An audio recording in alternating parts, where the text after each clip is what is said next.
সকাল সকাল উঠতেই ডেইলির মতো আজকেও চা দিয়েই সকালটা শুরু হয়ে গেল।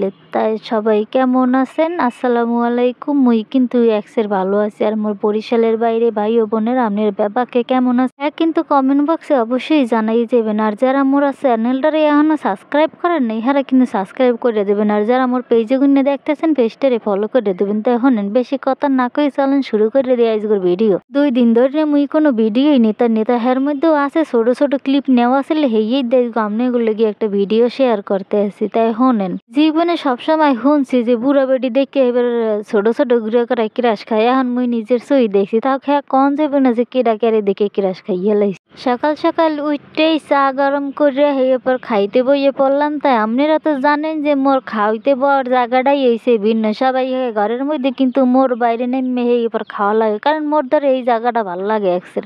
ভাল লাগে দেখি মুই প্রত্যেক দিন বাইরে নেমে এরপর খাইতে গেলে সকালটা এইপর বিয়ে লইছে। এইপর মনে করেন একটুখানি ওই যে মাঠে নামছে, কারণ জানেন তো ডেলি মগো মাঠে নামাই লাগে রোদ পোয়াইতে।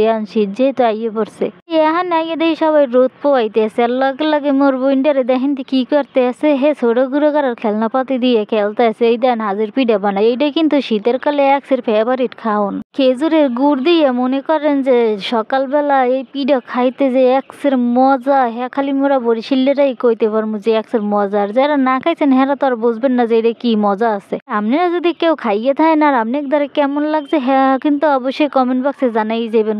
কারণ মই যে হুদা খাই সেটাও কোনো কথা না, কারণ অনেক জায়গার মানুষ আছে খেজুর রস দিয়ে এই হাজির পিঠা একসের পছন্দ করে। মগো গ্রামের বাসা হাজির পিঠা হয়, কিন্তু ওইটারে আবার অন্য অন্য জায়গায় কয় যে চিতই পিঠা। শীত যেহেতু আইয়ে পড়ছে তা আমনেগুলোকে মুই একদিন শেয়ার করবো যে কেমনে আমরা হাজির পিঠে বানাই এরপর রস দিয়ে খাই। এরপর মনে করেন সকালবেলা কুয়াশা ভরা সকাল এর মধ্যে আবার রস দিয়ে চিনি রেন্দা খাইতে হ্যাঁ যে কি মজা হ্যাঁ খালি মোরাই জানি। আর এইটা কিন্তু হয়েছে পরের দিনের একটা ক্লিপ। বিকেলবেলা মুই বইয়ে রয়েছি এখানে বাইরে নেমে, কারণ আজকে মোর দ্বারা কেউ আসলে না, মুই একলাই বউ আসালাম। আর শোনেন, মোর ভিডিওর মধ্যে যদি নয় যায় তাহলে লেগে কিন্তু অবশ্যই ক্ষমা করে দেবেন, কারণ ঠান্ডার লেগে ঘরের মধ্যে বইয়ে থাকতেন না আর খালি দাঁতে বাড়িকে হেলিকে মনে করেন রোদে এবার ভয়েস দিতে বইছি। তা রোদে তো মনে করেন না ইয়ে বইলে চারদিকের যত শব্দ সব আয়। কারণ মুই ভয়েস দেওয়ার সময় যে স্টাইলে ভয়েস দেই হ্যাঁ যদি আপনারা দেন তাহলে আস্তে আস্তে মনে করেন পেট বাত উঠেই হেলাইবেন। আর এই যে রাও মুরো আর মনে করো ডেলি একটা অসুবিধা আছে কি, মুই যখন ভয়েস দিতে পারবো তখনই আর চিল্লি উঠবে।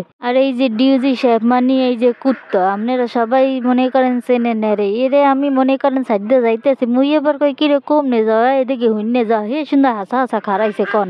তার মানে হইলে কি ওরা বোবা প্রাণী হইলে মানুষের কিছু কিছু কথা বোঝে। তাই আমার নানাই ওই দেন এই শীতের লেগে এখন গেঞ্জি গুঞ্জি পরে ওই রোদের দিকে যাইতেছে। মোর এইখানে রোদ কম ওকুলে বেশি লেগে ওকুলে যাইতেছে। মুই কইতেছি যাও যাও তুমি যাও ওকুলে যাই ই করার। এই যে দেখেন মোর চুলের অবস্থা স্ট্রেট কথা নিয়ে নিচে নেমে গেছে, আবার নতুন করে স্ট্রেট করা লাগবে। মোর চুলগুলো দেখছেন কথা হানি নিচে নেমে গেছে স্ট্রেটটা, তাহলে বোঝেন মোর চুলগুলো কত তাড়াতাড়ি বলে। আর এই চুল দেখাইতে দেখাইতে বোঝেন আজকের মতো ভিডিও শেষ করতে চাই, কারণ বেশি বড় ভিডিও দিলে আপনি কোথায় আবার হ্যাঁ ভালো লাগে না। এর লিগে চিন্তা ভাবনা করে যে অল্পেতেই ভিডিও শেষ করে দেব। আপনারা ব্যাপারকে ভালো থাকবেন আর মোর লইগে দোয়া করবেন। দেখা হইবে আগামীকাল অন্য কোনো ভিডিওতে। এই পর্যন্ত ভালো থাকবেন। আসসালামু আলাইকুম।